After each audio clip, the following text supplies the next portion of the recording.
Commander Susan Moore stood at the viewport of the Earth Defense Fleet vessel Defiance, watching the stars slide by as they approached the neutral diplomatic station known as Harmony Point. Her reflection showed a woman with short brown hair, determined eyes, and the weight of humanity's future on her shoulders. "Commander, we're receiving the final approach coordinates from Harmony Point," said Lieutenant Greg Porter from his communications station. The young officer's voice betrayed a hint of nervousness that matched the mood of the entire bridge crew. Susan nodded. "Acknowledge their transmission and proceed as instructed. And Greg, remember your diplomatic training. The Zilani are extremely formal about their protocols." "Yes, ma'am," Greg replied, his fingers tapping nervously against his console. This mission represented humanity's first official diplomatic contact with the Zilani Imperium, an advanced alien civilization that had been expanding its territory uncomfortably close to human space. Initial scans had revealed their technology was at least a century ahead of Earth's best developments. Their crystalline ships and energy-based weapon systems made Earth's fleet look primitive by comparison. Susan straightened her uniform and took a deep breath. Admiral Ramirez had chosen her for this mission because of her background in both military tactics and xenolinguistics. "A rare combination," he had said, "and exactly what we need for first contact with a potentially hostile species." The Defiance slowed as it approached the massive wheel-shaped station. Built by a coalition of spacefaring species as a neutral meeting ground, Harmony Point had hosted hundreds of diplomatic meetings, trade negotiations, and peace talks between various civilizations. Today, it would host the most important meeting in human history. "Docking procedure initiated," announced Navigation Officer Kelly Wilson. "Harmony Point Traffic Control has assigned us to Bay 17. Susan turned to her executive officer. "Commander Bennett, you have the bridge. Lieutenant Porter, you're with me. The rest of the diplomatic team should meet us at the airlock in 15 minutes. The walk to the airlock gave Susan time to review what little they knew about the Zilani. They were a hierarchical species with a rigid social structure. They valued technology and considered many forms of scanning without permission to be deeply offensive. Their physical appearance was vaguely insectoid, with forearms and iridescent exoskeletons that reflected light in patterns that some researchers believed might be a secondary form of communication. When Susan arrived at the airlock, the 5-person diplomatic team was already waiting. Dr. Lily Park, the xenobiologist, was reviewing notes on her tablet. Security Chief Edward Davis stood alertly beside the 2 political officers, Carol Martinez and John Harris. "Everyone ready?" Susan asked, looking at each team member in turn. "Remember, we're here to establish peaceful relations and set boundaries. We need to show strength without appearing threatening." The team nodded, their faces serious. They all understood the stakes. The journey through Harmony Point was a dizzying experience. The station housed representatives from dozens of alien species, many of whom stared openly at the humans as they passed. Floating guide drones led them through the curved corridors to the designated meeting chamber. "The Zilani delegation is already inside," chirped the drone in its melodic voice. "Please remember to follow all diplomatic protocols as registered in the station's database." Susan thanked the drone as the massive doors slid open to reveal a semicircular room with a large table shaped like a crescent moon. On the far side stood 5 tall figures. The Zilani were even more impressive in person. Standing nearly 7 feet tall, their bodies were covered in gleaming exoskeletal plates that shifted from deep blue to purple as they moved. Their forearms ended in 3-fingered hands, and their faces featured compound eyes that glittered like black diamonds. The tallest Zilani stepped forward. "I am High Admiral Vazix of the glorious Zilani Imperium, voice of the Emperor for this sector." The translation came through the humans' earpieces with only a slight delay. "We acknowledge the presence of the Earth delegation." Susan stepped forward and bowed slightly, exactly the 15-degree angle that protocol suggested. "Hi, Admiral. I am Commander Susan Moore of the Earth Defense Fleet. We are honored by this meeting and hope it marks the beginning of peaceful relations between our peoples." The meeting proceeded cautiously at first. The humans presented information about Earth's territories and colonies, carefully emphasizing their defensive capabilities while avoiding anything that might seem like a threat. The Zilani shared limited information about their empire, which apparently spanned hundreds of star systems. 3 hours into the talks, during a discussion of potential shared research initiatives, Lieutenant Porter reached for his water glass and accidentally knocked over his tablet. As he fumbled to catch it, his hand brushed against a small device on his belt, a personal shield generator that all human military personnel carried as standard equipment. The device activated with a soft beep and projected a barely visible field around Porter for a second before he managed to shut it off.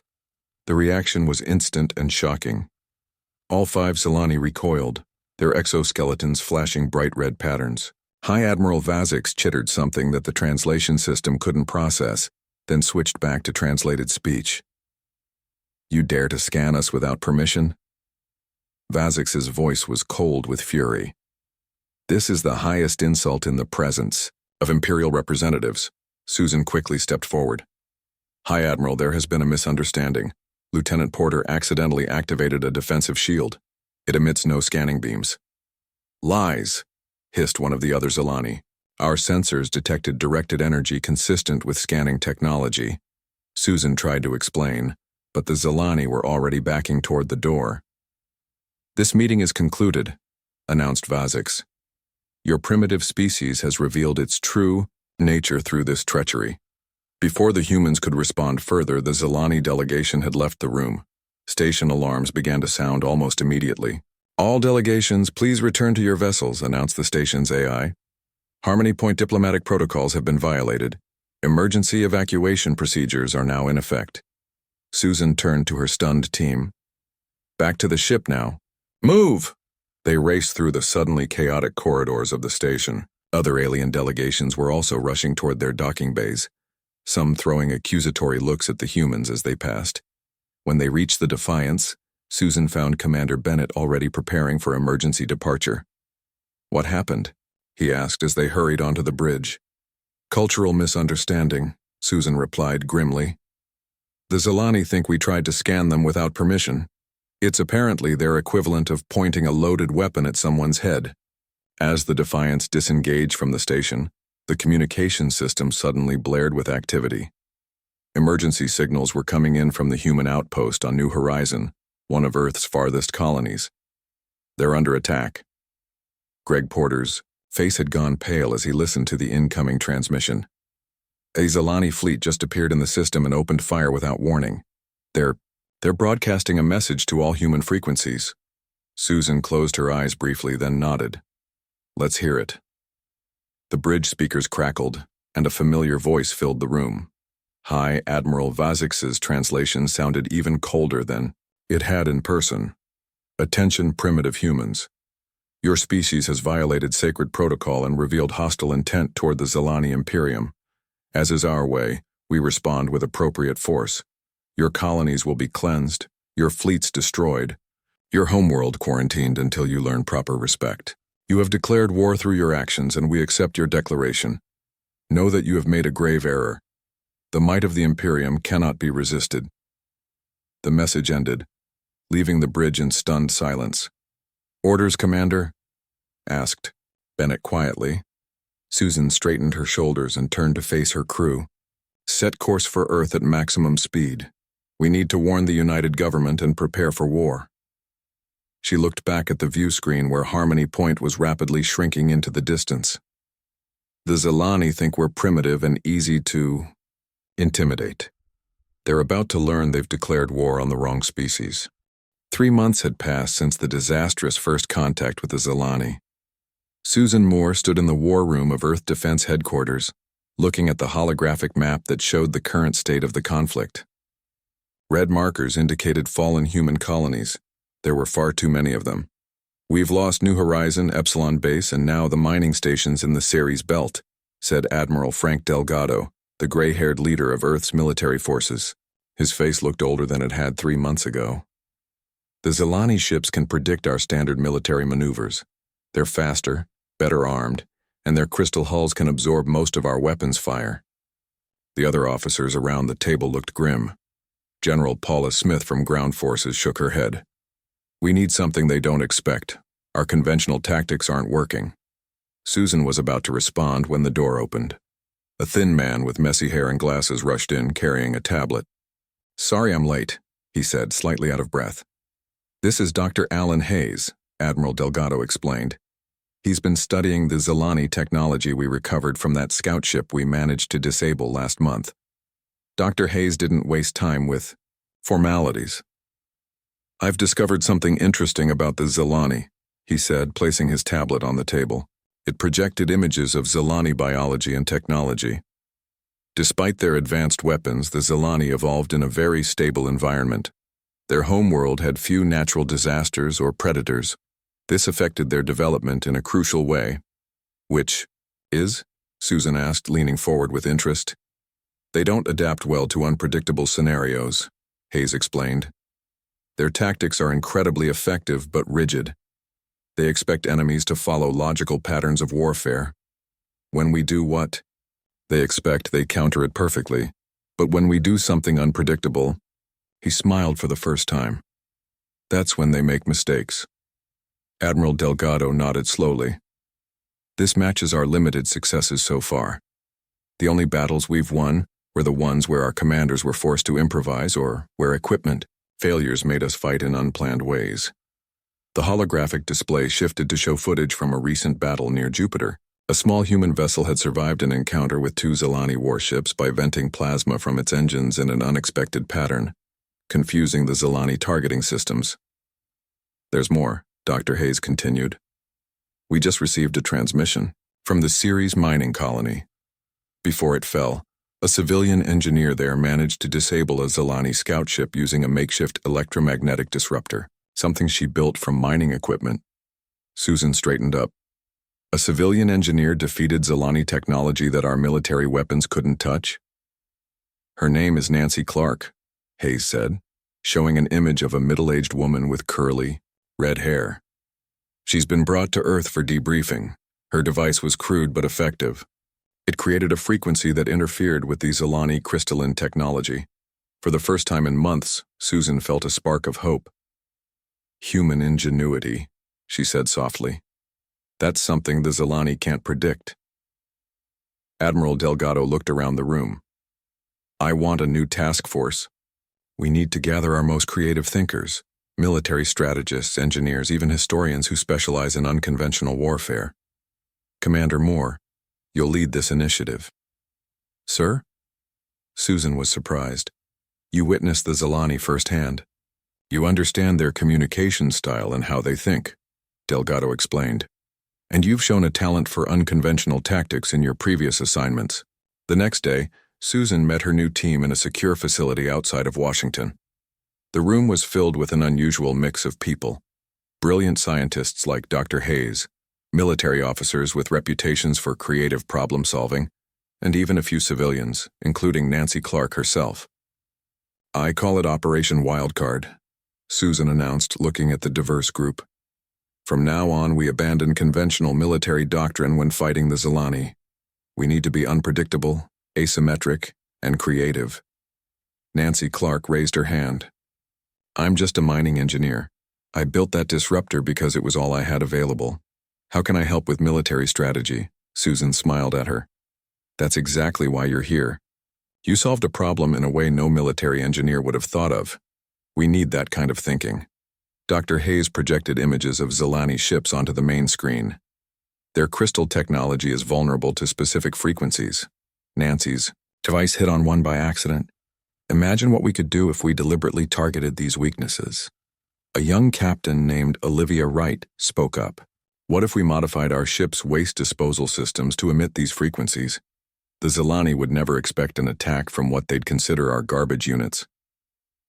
"That's exactly the kind of thinking we need," Susan said with approval. Over the next few weeks, Operation Wildcard developed dozens of unconventional strategies. They studied Earth's history of asymmetric warfare, when technologically inferior forces had defeated superior ones through creativity and unexpected tactics. Professor Don Lewis, a military historian, showed footage of historical guerrilla tactics. Throughout human history, rigid armies have been defeated by adaptable ones. The Zilani fight like an empire that's never faced a serious challenge. We need to fight like the resistance that has nothing to lose. The breakthrough came when they tested their theories in a simulation against captured Zilani battle data. Conventional tactics had a 12% success rate, but when they used randomized approaches and improvised weapons, the success rate jumped to 67%. Admiral Delgado was impressed enough to approve a field test. Captain Wright was given command of the light cruiser Persistence and permission to modify its systems according to the wildcard protocols. The target was a Zilani patrol near Europa, one of Jupiter's moons. The Persistence approached with minimal defenses, appearing almost helpless. Susan watched from command headquarters as the operation unfolded. The Zilani ships moved into a standard attack formation, clearly expecting an easy victory. "Now, Captain Wright," Susan whispered, even though the captain couldn't hear her. On the Persistence, Captain Wright gave the order: activate the modified waste disposal systems, full power to the resonance emitters. The ship's waste disposal units, now converted into crude but effective weapons, fired pulses of energy at frequencies that the wildcard team had determined would affect Zilani crystal technology. The effect was immediate and dramatic. The nearest Zilani ship's crystal hull began to vibrate visibly. Its weapons went offline and its engines faltered. The second ship tried to adjust, but Wright had anticipated this and changed frequencies, catching it in the same trap. Within 20 minutes, 3 Zilani capital ships were disabled without the Persistence firing a single conventional weapon. Back at headquarters, the war room erupted in cheers. Admiral Delgado turned to Susan with a rare smile. Operation Wildcard is approved for full deployment. Get your team ready to train the entire fleet.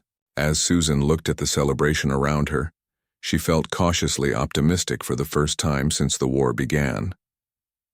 The Zilani declared war on humans thinking we were primitive and predictable, she thought.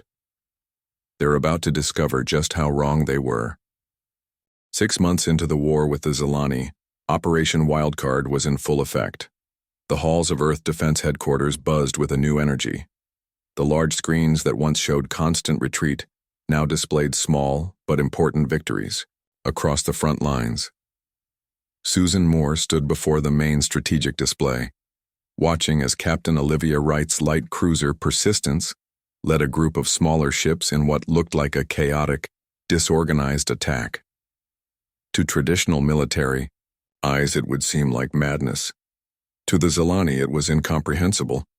The Persistence is drawing their attention while the support ships move into position, Susan explained to Admiral Delgado, who watched with arms crossed. Captain Wright calls it organized chaos. Each ship captain has authority to make battlefield decisions without waiting for Central Command approval. On the screen, the small human fleet scattered in seemingly random directions as the larger Zilani ships attempted to form a standard attack pattern. Before they could lock onto targets, the human vessels fired their modified weapons from unexpected angles. 2 Zilani cruisers went dark almost immediately. "The Battle of Europa marks our 3rd major victory this month," Susan said, unable to hide the pride in her voice. Admiral Delgado nodded. "Operation Wildcard is working better than we dared hope. These aren't just isolated successes anymore. We're seeing a real shift in the war." The door to the command center opened, and Lieutenant Greg Porter rushed in, his face flushed with excitement. "Commander Moore, Admiral. You need to see this." He handed them a tablet displaying a message intercepted from Zilani command ships. "Susan, read it aloud. Human battle formations defy strategic logic. Request guidance on countermeasures for unpredictable attack vectors. They're confused by our tactics." Admiral Delgado allowed himself a small smile. "Good. Confusion leads to mistakes."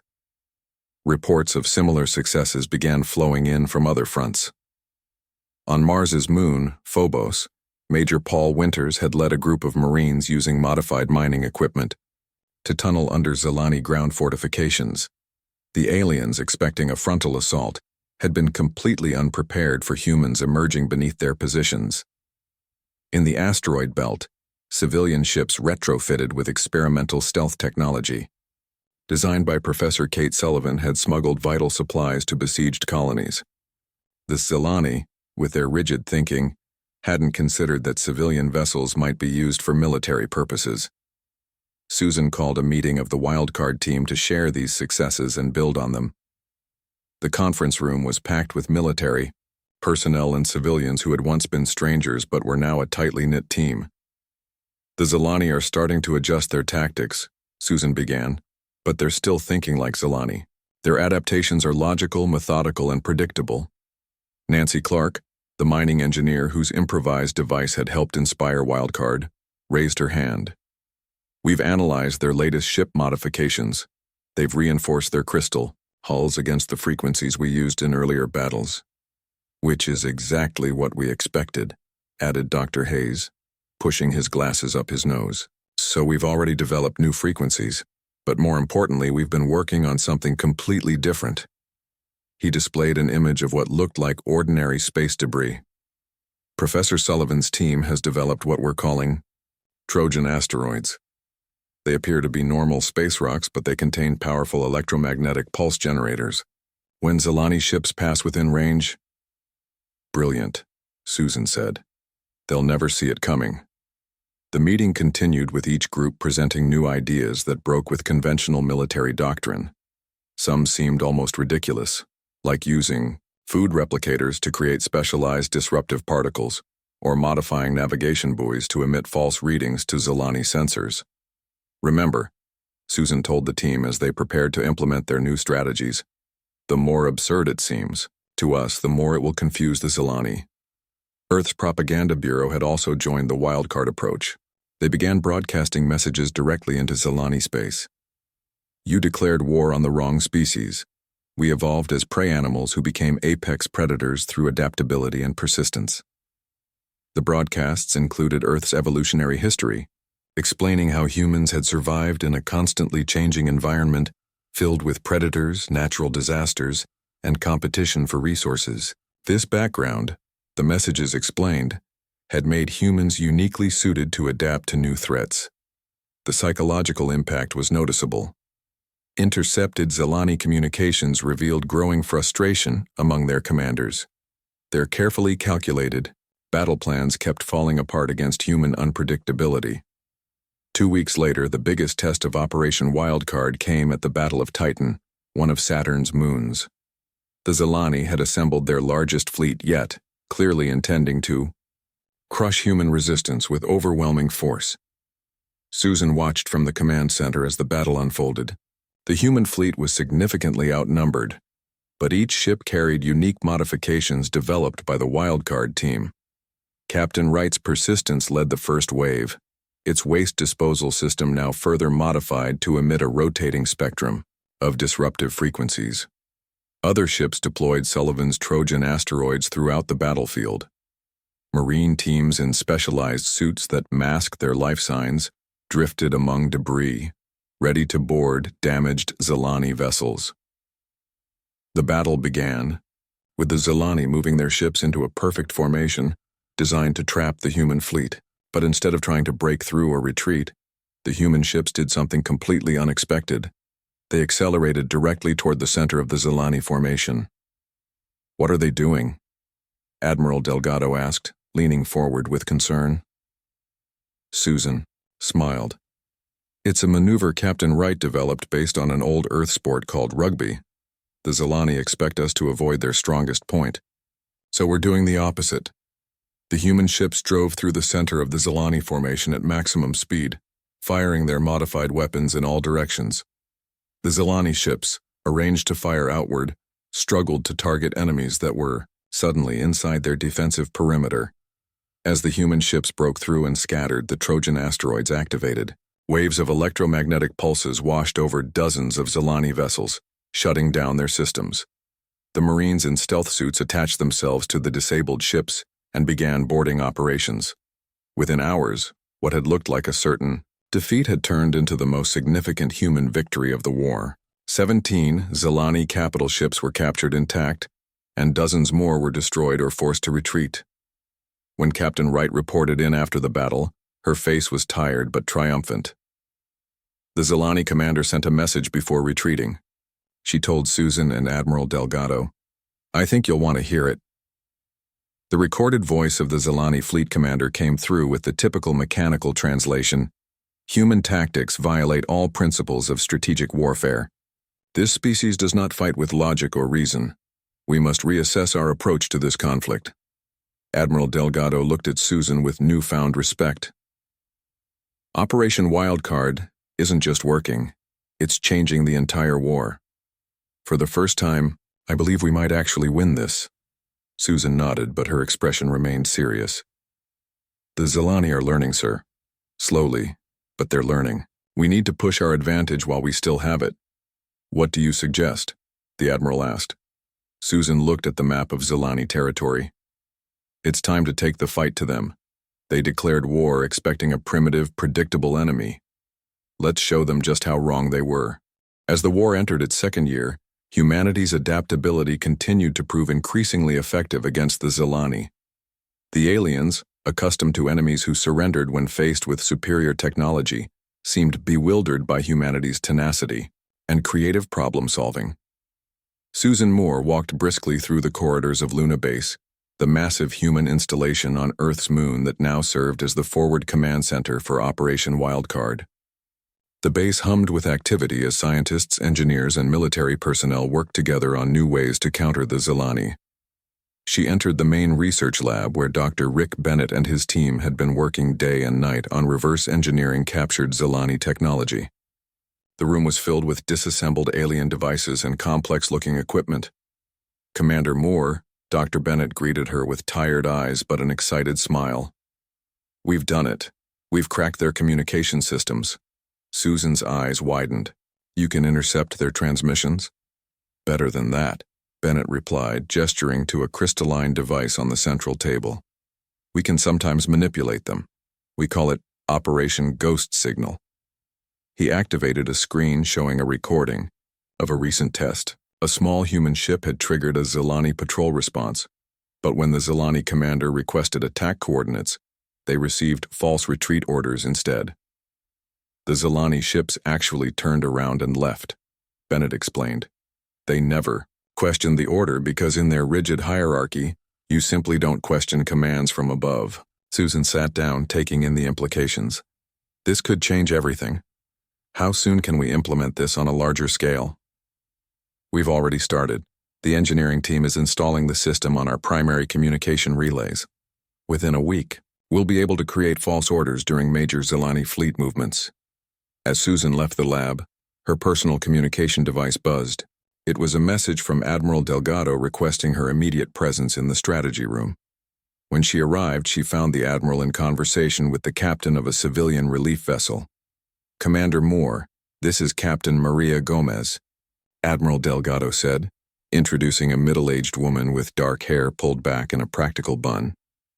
She's made a discovery that you need to hear about firsthand. Captain Gomez nodded respectfully to Susan.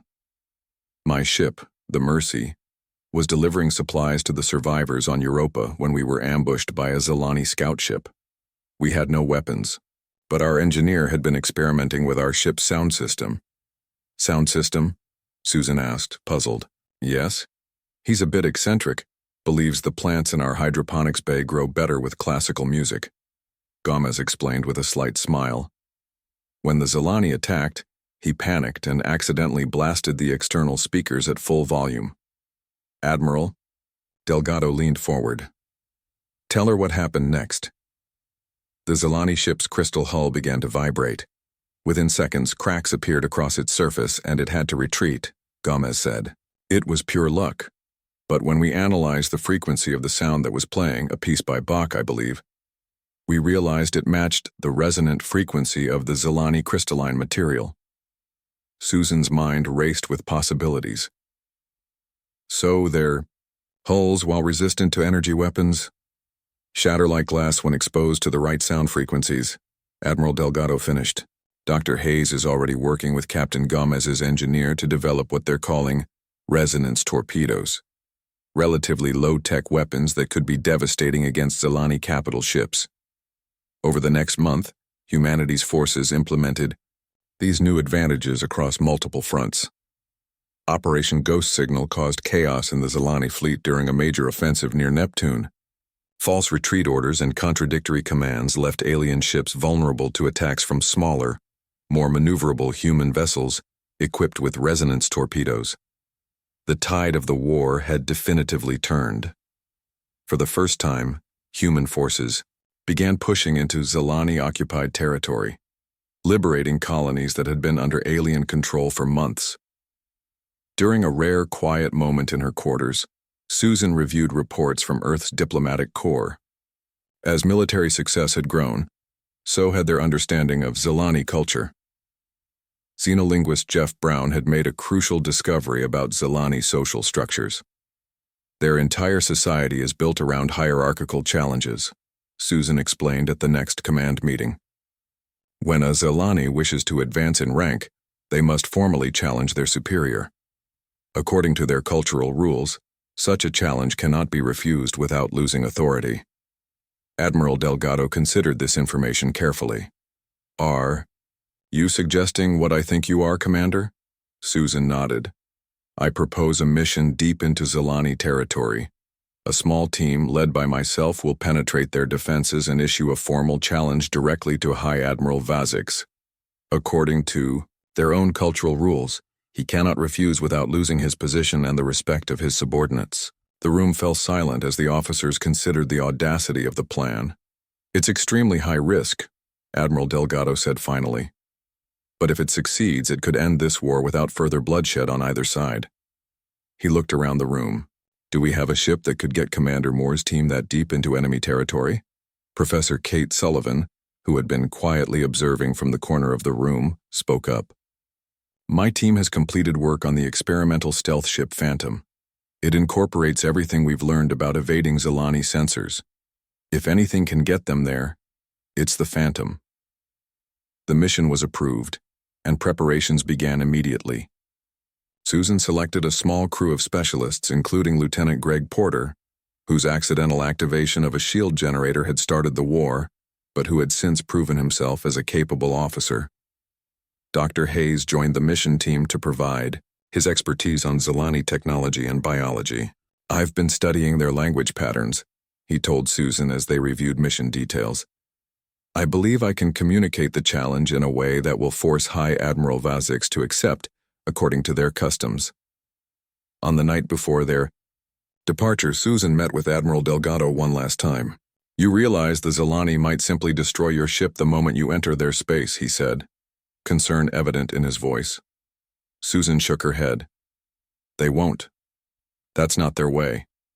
They believe in their superiority so completely that they'll want to hear what we have to say before they eliminate us. That arrogance is our window of opportunity. The next morning, the Phantom departed from Luna Base.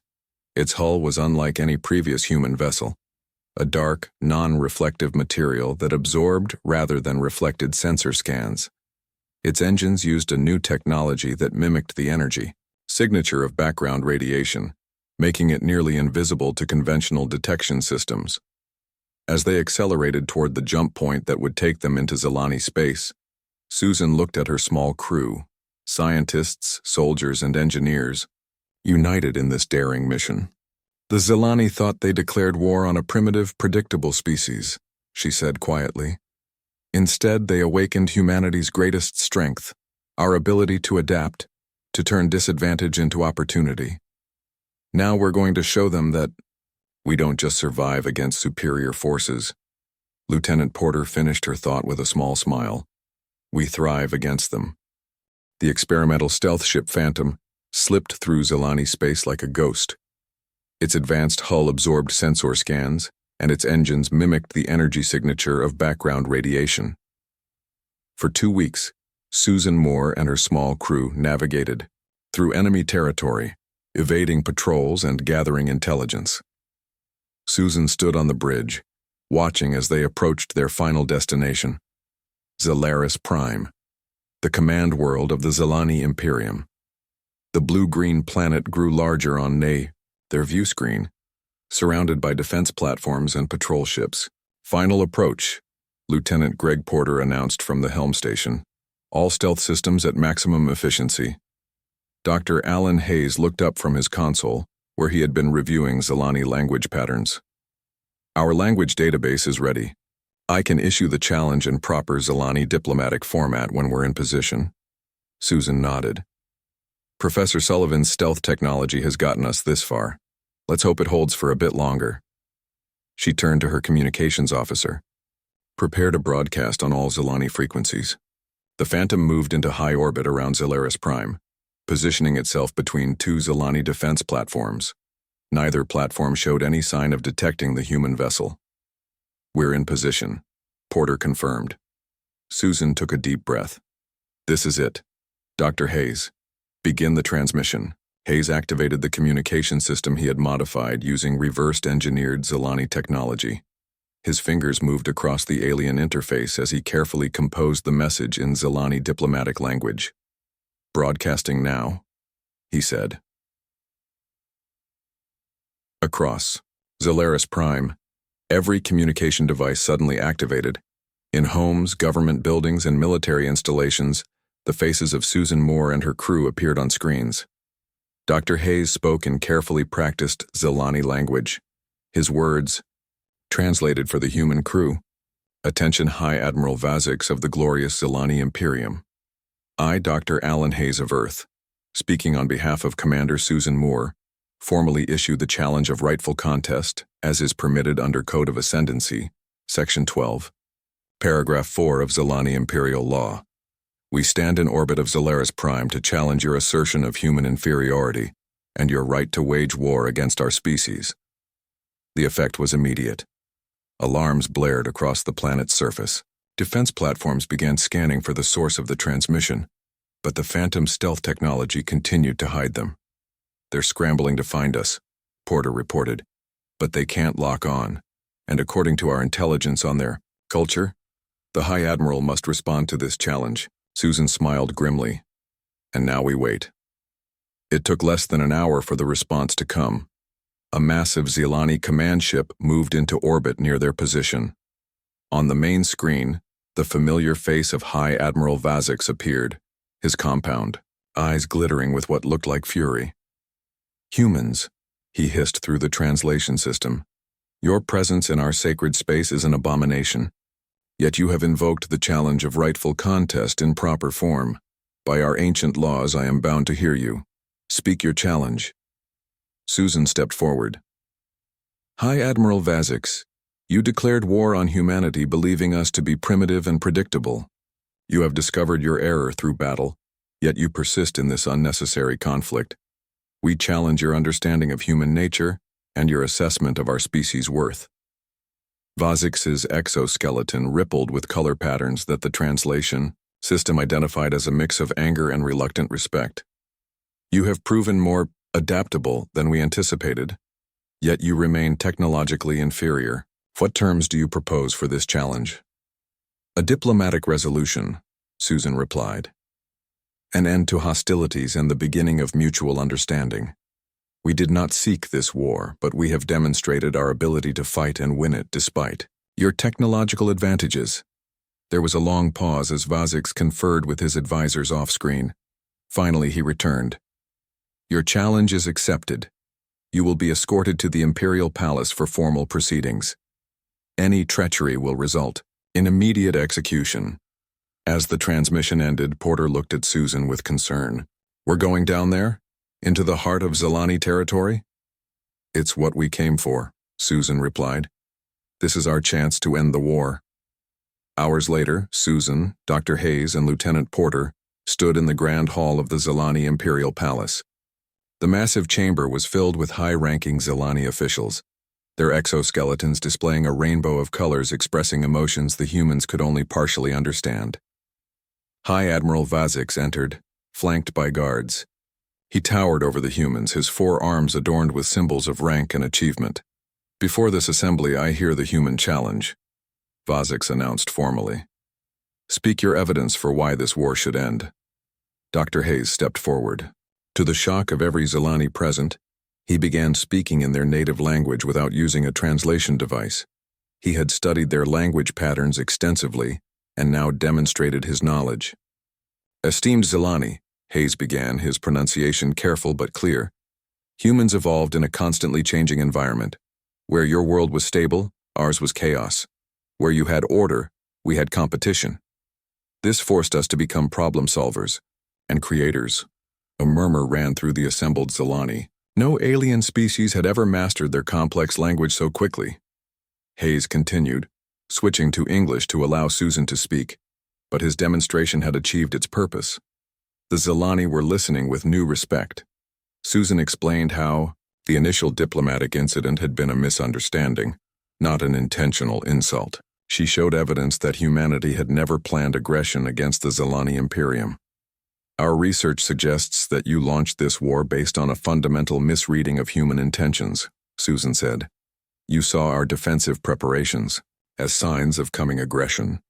You interpreted our caution as hostility. High Admiral Vazix's color shifted to a more contemplative pattern. Your adaptability is concerning. In our millennium of expansion, we have never encountered a species that could overcome our technological superiority through sheer creativity. Which is why continuing this war serves neither of our interests, Susan replied. We don't seek to defeat the Zilani Imperium. We seek to coexist and perhaps even learn from each other. The negotiations continued for days. The humans shared their history of adaptation and survival, while the Zilani revealed more about their stable, orderly evolution. Slowly, understanding began to replace fear and hostility. On the final day, High Admiral Vazix stood before the Imperial Assembly and formally announced his decision. The challenge of rightful contest has been resolved. The humans have demonstrated qualities worthy of respect. This war, begun in misunderstanding, shall end in peace. The peace treaty included cultural exchange programs and mutual defense agreements. For the first time, Zilani scientists would study human adaptability, while human engineers would learn from Zilani technology. 1 month later, Susan Moore and Lieutenant Porter attended a ceremony on the rebuilt Harmony Point Station, where the first human Zilani Cultural Center was being established. They watched as human and Zilani representatives worked side by side, former enemies now cautious allies. Do you think the peace will last? Porter asked, looking out from the observatory deck at ships from both fleets now patrolling together. Susan smiled. The Zilani learn slowly, but they learn well. And they've learned an important lesson about humanity. We're at our best when underestimated. She touched a small crystal pendant, a gift from High Admiral Vazix, symbolizing respect between warriors. They declared war on the wrong species, but maybe that mistake will lead to something better than either of us could have achieved alone. In the vastness of space beyond the viewport, a new Zilani human joint research vessel prepared for its maiden voyage. Its name, displayed in both human and Zilani script, summed up the lesson of the war. Adaptation.